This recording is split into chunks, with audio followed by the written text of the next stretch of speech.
Platemark is a podcast about prints and the printmaking ecosystem.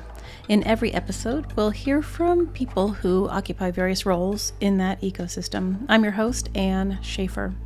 I work to promote prints and printmaking through this podcast, but also through organizing fine art print fairs across the country and organizing exhibitions, albeit intermittently.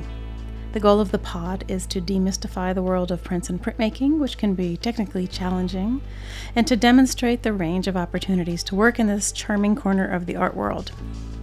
This is a show that takes you behind the scenes to expose the generous, collaborative, and creative people working to better the world one print at a time. My guest today is art consultant Quahana Hendree. She's based in St. Louis and has a really interesting story to tell. Quahana works at the intersection of art and religion. She has a ministry on one side of her life, and on the other side, she has this art consultancy. And for her, she's always interested in bringing the two together and helping corporations and hospitals and all sorts of people who need art consulting, help them to collect, maintain, and store and exhibit work that they have collected. We haven't talked to an art consultant before, and I think you'll find it interesting. Okay, housekeeping. I identify as a cishet white woman, and I use the pronouns she, her. I record Platemark in Baltimore, Maryland, the land of the Piscataway Conoy people. There are no images today. We talk about her business and her ministry in pretty theoretical tones, and we didn't get into any nitty-gritty of specific objects, so there's nothing to see over there. All right, let's get rolling. Quahana, it's lovely to see you. Thank you so much for coming on Platemark today. It's my pleasure. I'm excited to be here. Oh, good. You are an unusual guest for us because you're not directly in the print thing, although you are print adjacent, I guess. Before we go too far, will you introduce yourself for everybody? Sure. My name is Dr. Quahana Hendree, and I am the owner of Q Hendree Art Consulting, based here in St. Louis, Missouri. I think people in the pod probably don't know that my mother's family is all from St. Louis. So we have this. Really? Yes. St. Louis follows me around. I meet people from St. Louis all the time. I didn't know that. Wow. How interesting. I know. I have an aunt and one cousin who still live there. Otherwise, people have gone here and there. But yeah, we used to go to St. Louis for Easter and Thanksgiving probably every other year, I would say. So yeah. Anyway, I do love St. Louis. It's a great place. All right. So tell everybody what it is you actually do as an art consultant. I think that's the reason I was so curious to talk to you, because we haven't talked to one yet. And I don't really know how, A, you start the business, and B, what the heck it is you do. Well, as an art consultant, what I do is I advise corporate, commercial, and government groups on their artwork purchases. And I also manage their corporate artwork collections. Okay. When people approach you, do they usually say, or corporations, I guess, do they say, we're interested in starting a collection and we're interested in spending $5,000 every month? Like where does it? It happens a variety of ways. My purpose is always to make sure that the artwork aligns with the space and its purpose and its mission. So if they feel like there is something lacking, then they may come to me and say, listen, I'd love to get some artwork that, properly reflects who we are. Or we're thinking about building a collection. So it could start that way. Or I've had it happen this way, where I've walked into a place and I've said, who buys your artwork? And they've said, oh, so-and-so. Why? And I'll say, well, I'd love to talk with you about getting something that better reflects who you are and what your purpose is. And it may start organically like that because it's wrong and I want to make it right. or if it's right, they may not have anyone to manage it, and it's really just me being curious, like, who buys your artwork? I'd love to know, do you feel like your artwork is accurately reflecting who you are and that people come in and feel what you want them to feel? So it happens all kinds of ways. But the gist of it is that the artwork needs to properly reflect who they are. And a lot of times it doesn't do that.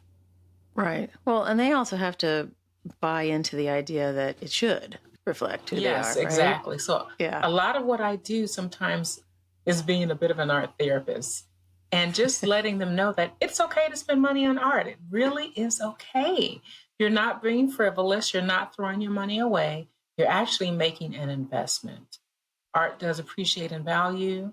And when you have the right artwork in your space, you're investing in yourself and your employees and in the visitors that come into your space. So it's really a win-win all the way around. Yeah. When we first talked about you coming on the show, I mentioned a previous guest, Naomi Huth, who's moved on from this job, but she was the head of the art arm, I suppose you would call it, for New York Health and Hospitals. And she had stories about the incredible power and the even stats that have been, studied now about the power of art to help the staff of hospitals, not just the patients, but the staffs of hospitals. Yes. Yeah. Yeah. There's a group out of Colorado that is studying just that. Mark Moss out of Colorado has a group called Coral, where they are studying the effects of burnout on medical professionals and how artwork, viewing artwork, and arts in general positively affects those burnout rates and the well-being of those medical professionals. And that started during COVID. That's one of the most recent ones that I've come across. But yeah, it's a very strong link. Yeah. When she was telling me about it, I was like, yeah, I buy that for sure. And you as well. Like it seems so, it seems so obvious to me. Right. But it's not obvious to a lot of people. They're like, now, let's be honest, art is not going to solve every problem, but it does significantly address quite a few. It's transformative. It unites communities. It brings healing. It just illuminates, things in color and just helps us see things in a different way. But a lot of people don't know that or they don't feel that. So I may have to educate them on that and just really open their eyes to the benefits of art. And usually they're receptive to that. And if they're not, then there's really not much I can do about that, right? But it does point to, early education where the power and benefits of art can be so easily lost in a curriculum where, the arts is the first cut. And I just feel like there's always these studies coming out that support you and me and our feelings that it's really important, whatever, and nobody's listening, But I'm glad you're fighting the good fight. Yeah. I just thought growing up in the arts and around the arts, I just thought it was a part of everyone's fabric of their life. I thought it was normal. And when people were like, what is art? Or how is it important to my life? I thought, wow, didn't you have it in your life every day? And I realized that that's not true. But it's never too late to increase your art IQ, as I like to say. Oh, nice. I like it. Well, where do you send people when they're like, I don't, I wish I knew more? Do you have go-tos where you send people? If I were, suddenly put in charge of figuring out what to hang in the lobby of our XYZ building, and I said, I really feel like I don't know enough to even think about making judgments. Like, do you say, there's a great Art History 101 over on YouTube through Smart History, or do you have favorite places to send people? No, but that's a great idea. That's a great idea, but it's always because usually it's like I'm their art history book is what it usually winds up being. But there are always lots of simple ways to just kind of get a basic art history, and you can find that on YouTube. You can check out it. You can look at the library. You can read. I love to just tell people just go and immerse yourself in some art. Go to the museum. Talk to a docent. Have them give you a tour. Very simple things like that. And those are free. They'll give you a tour. They'll talk about the history of the art, the artists, and just surround yourself with it. That gives you an idea of what you like. It starts to help develop your palette. So you can say, oh, I really like color, or I like sharp angles, or I like portraiture, or I like landscapes, or I like photography, or I like woodcuts. It really just starts to develop what you like as you just look and see as much as you can. But yeah, it's just, just go read up on art history. It's really easy to get your hands on resources to do that. And Yeah, I agree. I think now that you've mentioned that, I'm going to start making a list. There you go. Because there are books that I have that I could recommend for sure, things that I've studied myself in school. Yeah, I mean, there's obviously too many resources really to be useful. But yeah, I think a curated list of your favorites is probably a great idea for your website. Yeah. But you are a theologian and you have that as a sort of subspecialty in your art history sort of bio. Tell us about that. Yeah, that's really is just what I do is I studied the theological implications of representations of Christ, God, or the Holy Spirit, and what that means biblically, spiritually, theologically over time. And that's kind of an easy way to describe it. When did you first decide to so I assume that's what you identify as your specialty, but when did this all happen? It happened probably about 10 years ago, I'd say. Yeah, it was kind of a natural offshoot to my work as a theologian and as a minister and as an art historian. It really just kind of started to merge together, and it became an avenue that I wanted to explore further. I guess about 10 years ago. Yeah. I would even say maybe 11 or 12, actually. Okay. But you were a minister first? Kind of happened at the same time. No, okay. I was a minister first. Yeah, I was. I'm getting my dates mixed up. Yes, I was first. It happened. But they were so close together that it really was. It kind of marries together. I agree with you that there is definitely a connection between the two. I mean, the Catholics understood completely how to, draw people back into the church after the Reformation by building bigger, better, beautiful, more tall, this, that, the other. When you are up on the pulpit or whatever it's called in the church you are in, even if it's surrounding you in the architecture, does it come into how you're talking and giving sermons, or do you interweave history and art that way? Not necessarily. If I'm speaking in ministry, I don't necessarily talk about art. But if art comes into the conversation, it's a connection between what art does and what ministry does is something that tends to complement each other. But it's not necessarily I'm in a pulpit or I'm speaking at an event, a faith event, and I'm talking about art. That's not normally how it goes. It really kind of started as an offshoot to my dissertation where I was examining that. So they often don't get a chance to merge unless I'm intentional about it or if someone asks me about it. But if I'm speaking from a pulpit, I'm not going to be speaking about art because I'm going to be speaking about God. But do you feel, it sounds like, and I think I'm going to buy into this, that the effects on your life in both columns, art and religion, can be very similar. The effect on you can be similar, sort of awe, beauty, nature, God. I feel like I think both can deliver. They can be similar. They can deliver because we are affected by what we see. We're affected by what we believe, what our worldview is. And so if I'm viewing art, that could affect me in a good way or a bad way, depending upon what I'm looking at and how it's represented.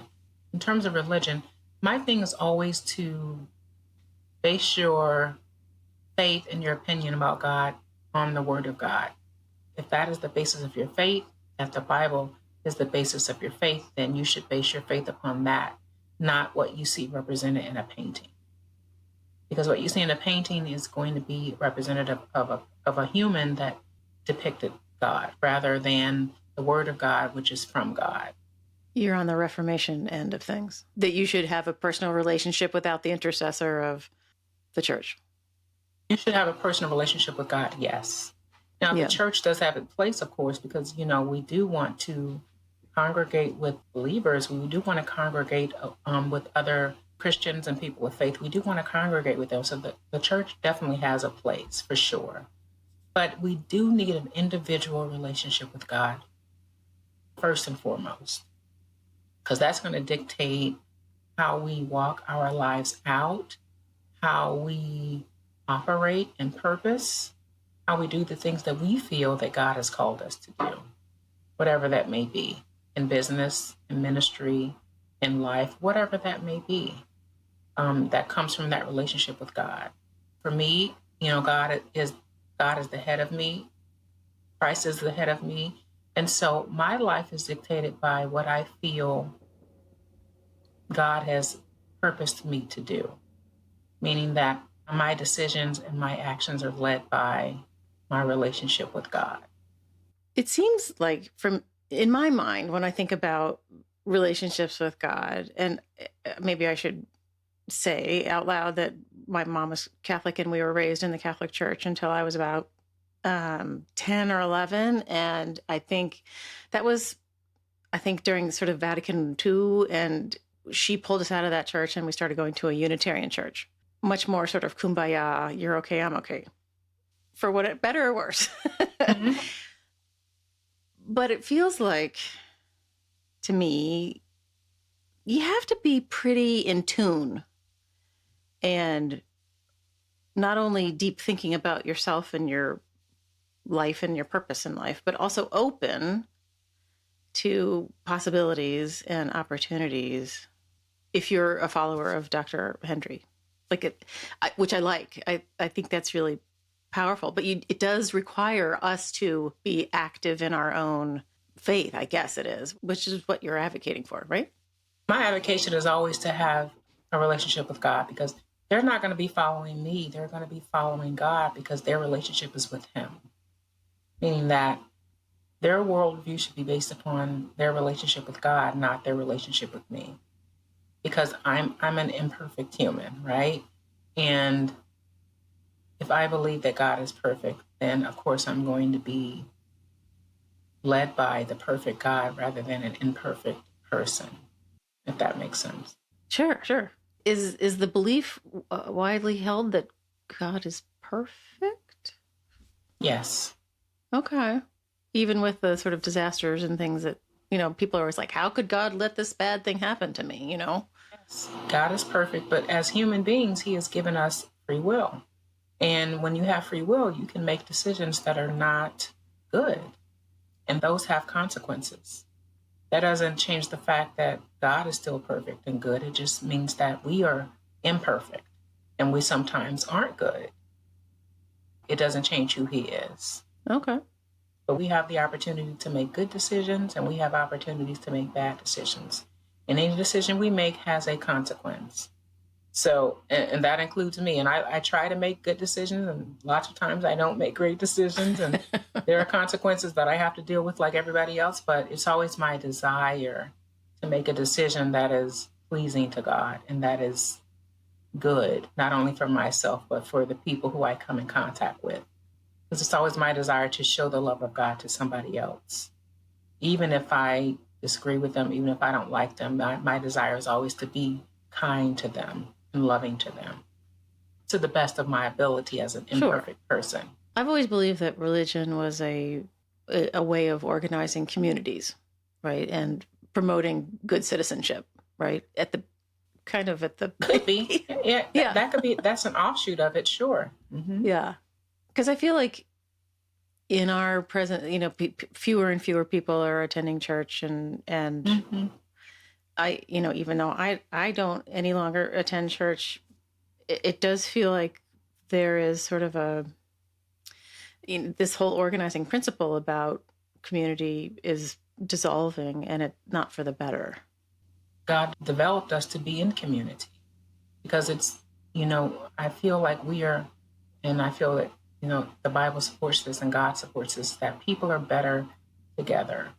And that when we are in a community, we can do things that are transforming, that are powerful, that are positive, and that are good. And when community breaks down, a lot of things break down. And that could be any type of community. That could be in a family community. That could be in a church community. That could be in an educational community. A community is really a thread that runs throughout our complete society. And when it's broken and when it's divided, it really has repercussions that are far-reaching and often devastating. Yes, for sure. Mm-hmm. Yeah, we're in quite a spot right now as we're recording this. We're a month into the new administration, and things are going haywire. Yeah.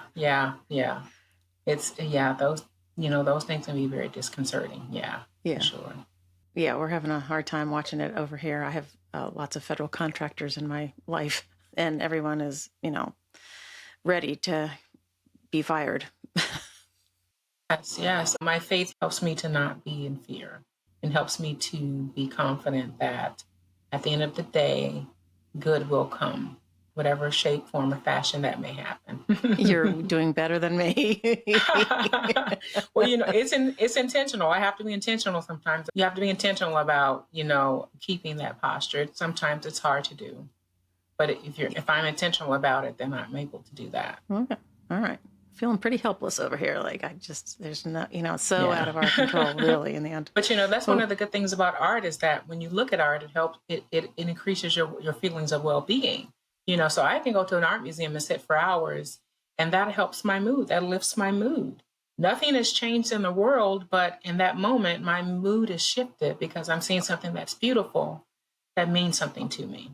Right. So that's what I always encourage people to do when they say, I don't know anything about art, I don't know where to start. Just start by going to see something. Go to a gallery opening and don't try to pontificate on what you're looking at. Just look at it and enjoy it. Right. Then you'll start to realize what I like and what I don't like. Yeah. And it does take time, everybody. It does take time. It takes, it's really a process. And when I work with clients, a lot of times they don't know anything about art. And when I present art to them, it's really, initially, it's about me determining and helping them develop a sense of what they like and what they don't like. Because when I have that picture in my mind, then we can start whittling down what is going to be the eventual artwork that we actually purchase. So I may present, 15 pieces of art to them, and we may wind up buying one or two. But at the end of the process, they have an idea of what they like. And I have an idea of how to serve them better. And that's what being a consultant is for me, is about how can I serve you the best way possible? And one way to do that is by getting to know them. And so not only do I want to assess the physical space, I want to talk to the owners. I want to talk to the leaders. I want to talk to the people that are stakeholders in this decision. I want to get to know them because that's going to determine the best art that we put there. It's going to determine what's going to affect everybody in the best way possible. And that they get their money's worth. Where do you source everything? Where do you find things for people? Everywhere. From local, I love to start with local artists. That's always a plus when I can support local artists. Thanks to technology, I can find artists everywhere. There are artists I love over in London that I've gotten things from. There are artists in the Netherlands, and all these far-reaching places, they may reach out to me and say, hey, can you bookmark my website and just check out my art and keep me in mind? And I will. I'll bookmark it and I'll keep them in mind. Not to say that I'm gonna source art from every person that comes to me, but when I'm looking at a client, I can say, oh, I know about this artist in South Africa that has this beautiful technique, and it may come to mind and I can source from them. So that's what I love about technology, is really just being able to get art from everywhere. Yeah. But I do tend to start local first. Okay. Or wherever the client is. If the client is out of state, I may start local to them. Right. Because a lot of times clients want to start local. They want to support the people that are in their community because that reflects better on them. Sure. And it usually is artwork that is going to be more personal to them and more impactful. Do you source like large public sculpture? Or are we doing more paintings, or is there something that you your go-to is X? No, yes and yes. We can do large public sculpture. We can do artwork. We can do photographs. We can do whatever. It's really what they need. For example, there is this place here in St. Louis which it has a different name now, but it used to be called Brown Shoe. They have a large sculpture of a heel in front of their building. So that's an installation piece. So that's something that I would do. And then inside, they may have their walls lined with beautiful paintings. So it could be a mixture of all of that. Whatever they need, if they want something in their parking lot, if they want something on the front of their corporate headquarters, if they want something wherever, we can do a mixture of all of those things. Right. Sometimes I have to get something commissioned if it's not something that's readily available. And those are fun for me because it's really about the artist gets to meet with the client and just kind of discuss what they want, and they develop this really personal, visceral piece that really is special. So I love getting things commissioned because it tends to be even more specialized, detail-oriented, aligned with the client. Sure. Relevant to everyone's experience there. Yeah. Mm-hmm. I love installation pieces. I don't get to do those often, but I love them. Yeah. Yeah, I was just thinking it doesn't really make sense to hang, a northwestern, United States landscapes in, Georgia or something. Like it doesn't resonate, Right. Like, that doesn't make sense. Mm-hmm. Yeah. As somebody who's organized art fairs now for a few years, I have long wanted, well, and for the podcast too, long wanted to find one of these people who are in charge of the corporate collections or something. And I can't figure out how you find them. Where are you finding these people? So, it's hard. Sometimes it may be an independent person like myself, or sometimes they may have, which is rare nowadays, they may have someone on staff who does that specifically. And that's rare. And sometimes it's no one. Sometimes they just kind of buy stuff haphazardly and it's just there. And no one manages it. No one knows where it came from. No one knows, anything about it. And those are people that are primed to have a consultant to come in and say, listen, can I manage this for you? Because at the end of the day, that's a legacy collection that can last for decades, way beyond the current administration or leadership.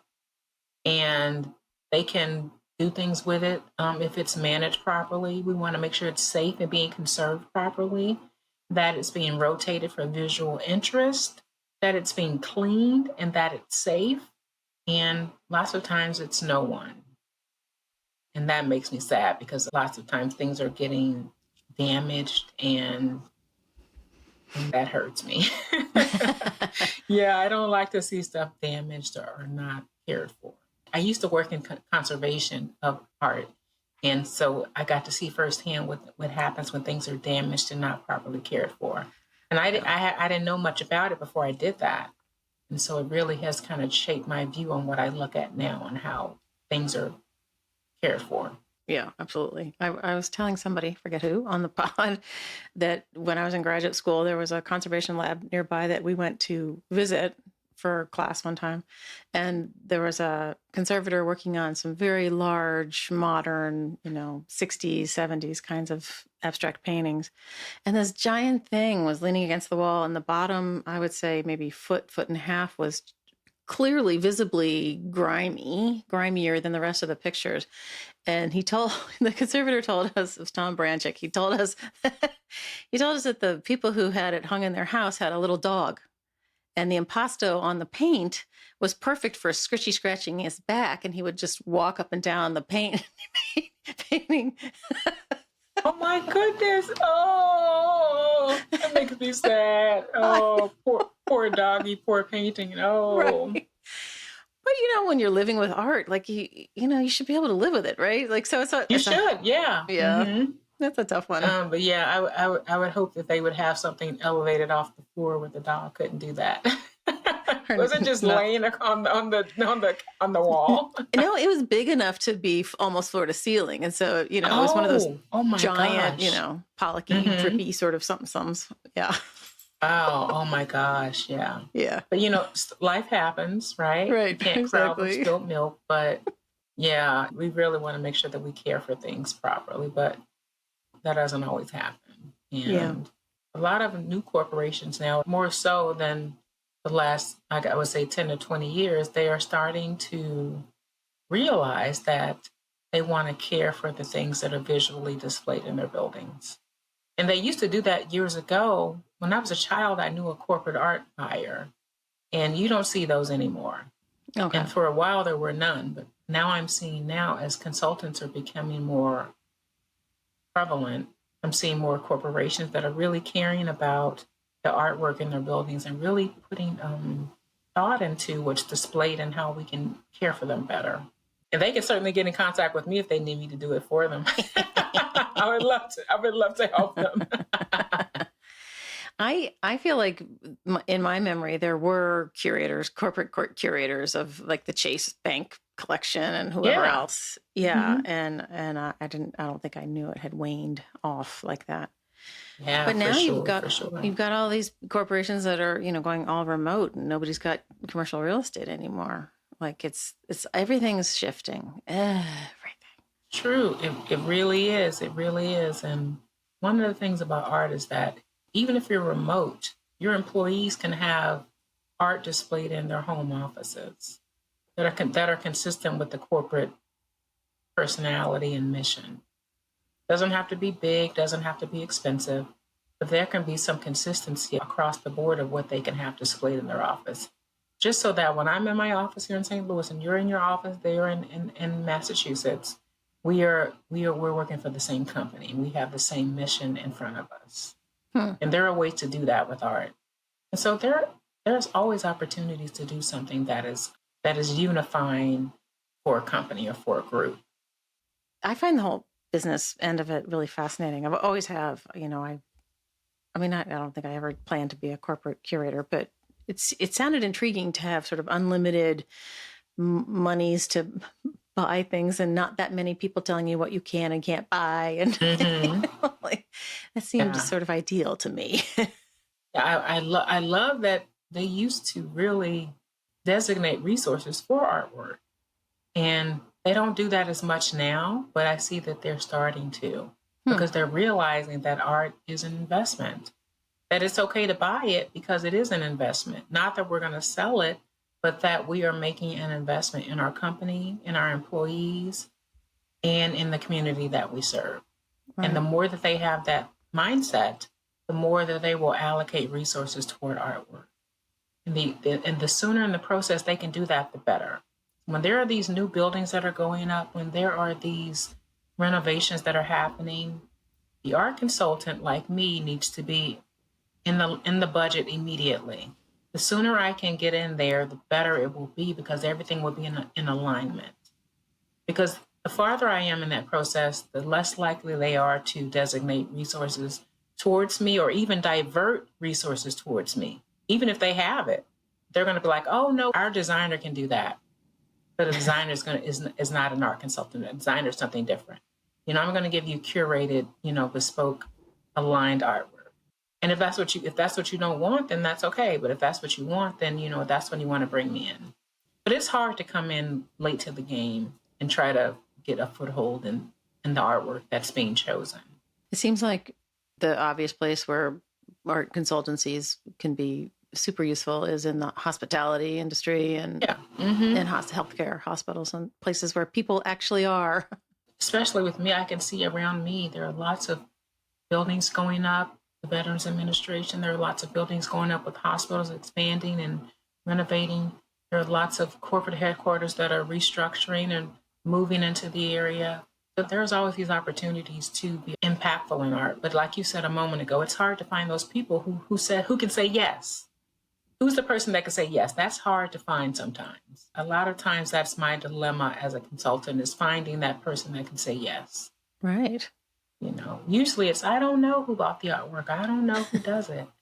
And you have to really kind of be a detective and find out who does it, But whoever, honestly, normally it's the person that writes the budget. The person that can sign the budget, they can say, I'm designating this for an architect. I'm designating this for an electrician. I'm designating this for an art consultant. That person is usually the person that needs to get in contact with me and vice versa, because I can work with them. Now, we may work with other people in the group to make the decisions, the final decisions, but in terms of the money that's designated towards that, that's the person that is usually going to make that decision. To say, yes, we have this amount of money to spend on Quahana. Yes, we have this amount of money for her to buy artwork. No, that makes sense, for sure. It sounds challenging to make sure you make the contacts with the right people, but also super satisfying when you do, Oh, yes. Yes, and yes. Yeah. Like that just, transforming people's lives. I mean, and workplaces can be pretty dreary, except for I've always worked in museums, so I can't say that. But my husband worked somewhere one time and I was like, I don't even want to go to the bathroom here. Yes. I've worked in museums and I've worked in corporate America. And because of that, the difference was so stark. Working in the museum where these beautiful pieces were around me daily. Oh my God, I was in the best mood every day because I saw this. I could eat my lunch in front of a beautiful master painting, you know? Whereas when I was in corporate America, I'm in my office and I have this yucky piece of poster art in front of me. And I would think, wow, how can I get beautiful art in this place, in this business? How can I do that? And so that's really what drives me when I'm working with clients, is thinking about how I felt as a corporate executive looking at this ugly stuff, right? And how I felt as a nonprofit executive in a museum looking at beautiful stuff. And that helps me to speak to them in ways that are full-bodied versus one-sided. One of the museums I worked in very early on in my career allowed us to have works from the collection in our offices. Oh, I love that. Yes. Oh, I love it. Yeah. Oh. Yeah. Yeah. We had this really beautiful Oscar Blumner landscape in our office. The curatorial assistants it was at the Whitney years and years and years ago. It was so cool. Yeah. I couldn't have them in my office. They were right outside my office, but they weren't in my office. Right. It was unusual. I have never worked in another place that did that. You know, only the director of the museum would have something in his office or something, you know. I'm going to change that. No, we did have small pieces of sculpture we could have in our office. But in terms of paintings, we would usually get a reproduction in our office. Okay. But an original in my office from the collection, that would be lovely. But no, I never had that luxury. I know. It was pretty sweet. Yeah. But in my home office, you know, I collect myself. I started collecting probably in earnest about maybe 15 years ago. No, 17 years ago. I had always bought things for my parents. Whenever I traveled, I would bring a piece of art back home for them. So they became art collectors without their consent. So every place I worked, every place I visited, every place I went for school or work, I bought them a piece of artwork. And my mom was like, why are you bringing us this stuff? And I would say, I want you to have a piece of beautiful art from wherever I've been. And she would say, okay. My dad would just kind of go, you know, what is this? But it was cool. And so when I moved out on my own, I started collecting pieces from people that I knew locally that I really liked. I have a few of my pieces around, but I wanted to start collecting other people who I felt were doing something that I love. So I just started doing one piece at a time. And so I can look at it in my home office and see beautiful pieces from my collection in my office. And it makes me feel good because I know that I picked it for myself, especially. Right. But in that statement you just made, you indicated that you are yourself an artist. Is that true? That is true. Yes. Okay. It is true. I've been an artist since I was 5 years old, formally trained. Never wanted to produce it to make a living. Otherwise, I would starve because my creativity would freeze up, would dry up. But I've always been around it, and it's always been a passion of mine and important to me. And even though I didn't want to produce it to sell it, I always wanted to connect people with it. But I wanted to do it in a way that was simple and that was demystifying. Yeah, I've been an artist for my entire life. I don't even remember a time when I wasn't. I was always drawing, always painting. And we were in the arts, all of the arts, visual and performing. My family is visual and performing artists, all of them. So in addition to being an artist, I was a percussionist. I was an athlete, a singer, all of the things. What? Yes. All of the things. Yes. We were very well-rounded. Yeah. Oh my gosh. All right. So you played the drums. Mm-hmm. Okay. What sports are we talking about? Tennis. I played tennis. Oh, wow. Okay. Yeah. Many years. My mom was a singer. Most of my aunts and uncles are singers or musicians. Piano, guitar, drums, all of that good stuff. Is there like a family band situation going on? Oh yeah, if you come to the family reunion, you will have a full production. I mean, singing, dancing, all of it. It's wonderful. My mom is the oldest of 8, so they get together. There is singing and merriment, and it's beautiful.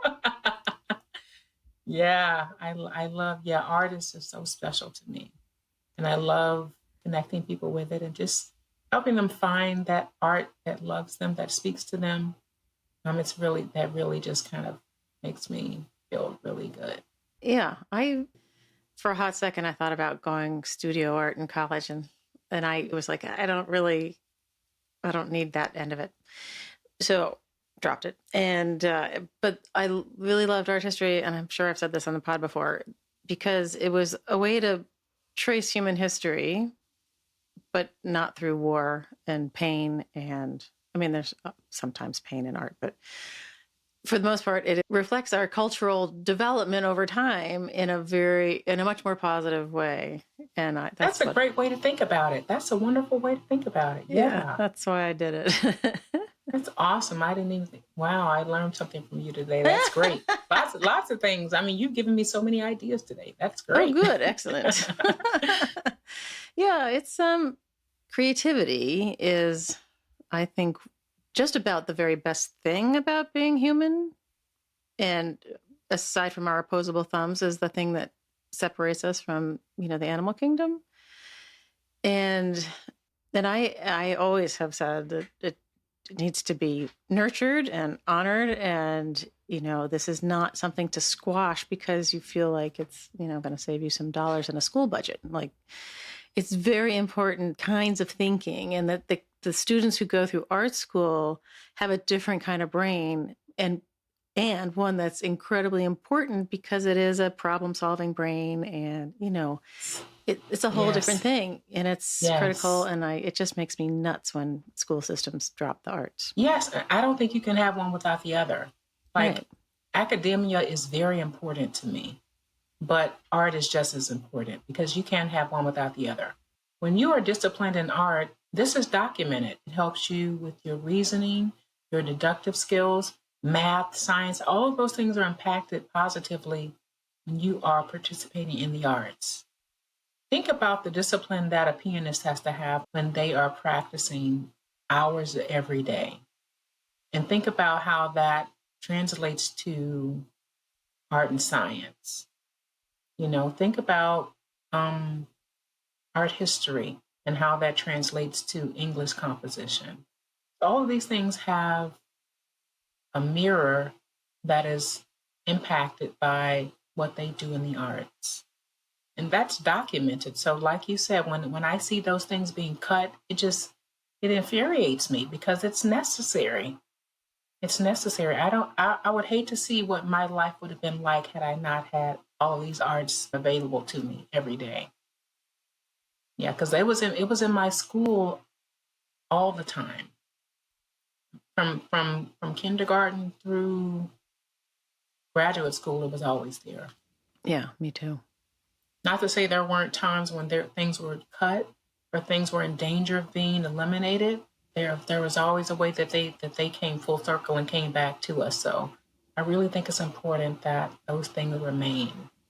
And so when I see things being cut, it really just saddens me. I also, I think this happens in music particularly, visual art and music and other kinds of performance have the ability to elicit an emotional reaction that other disciplines don't.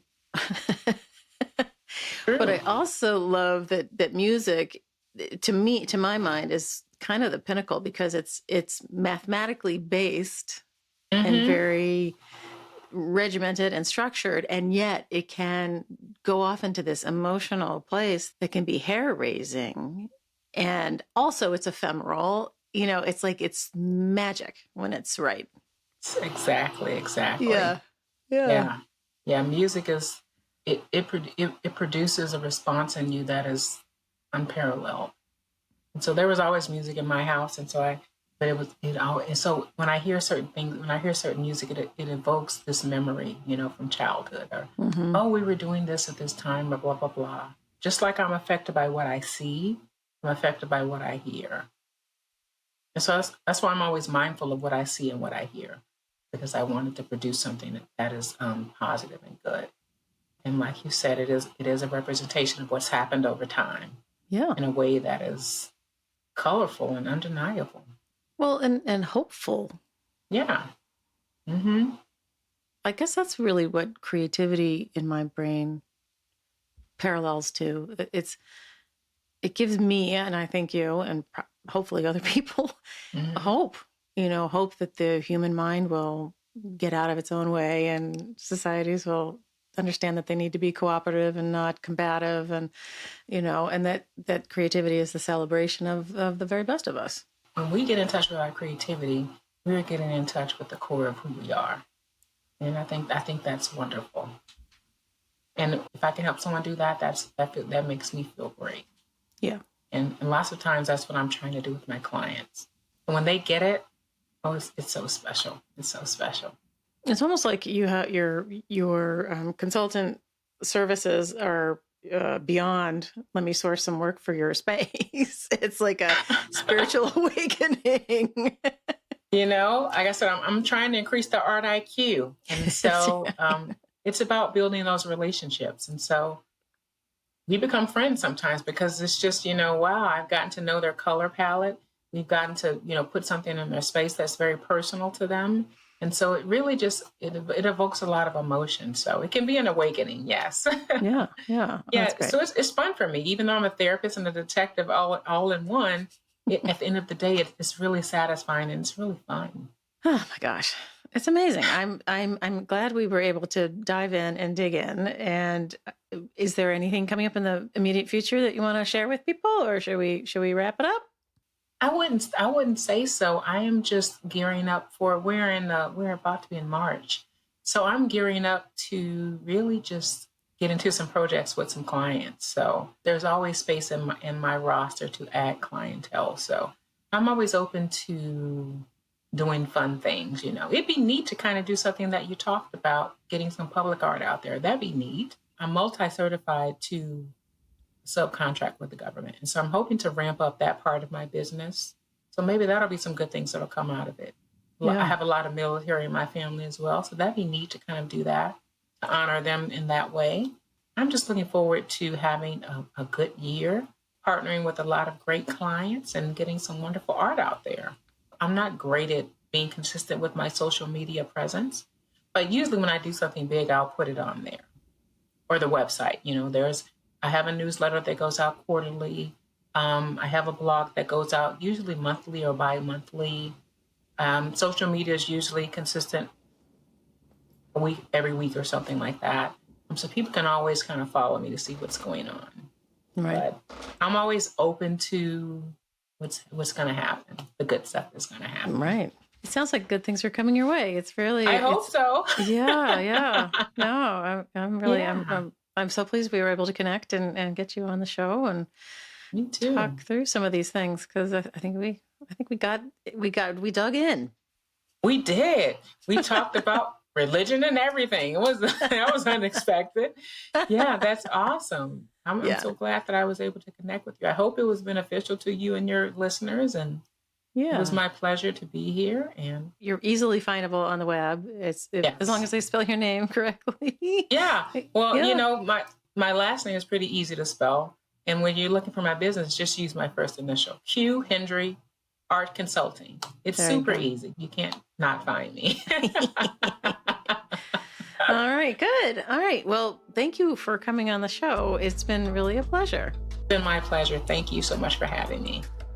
Thank you for listening to this episode of Platemark. I appreciate you joining us as always.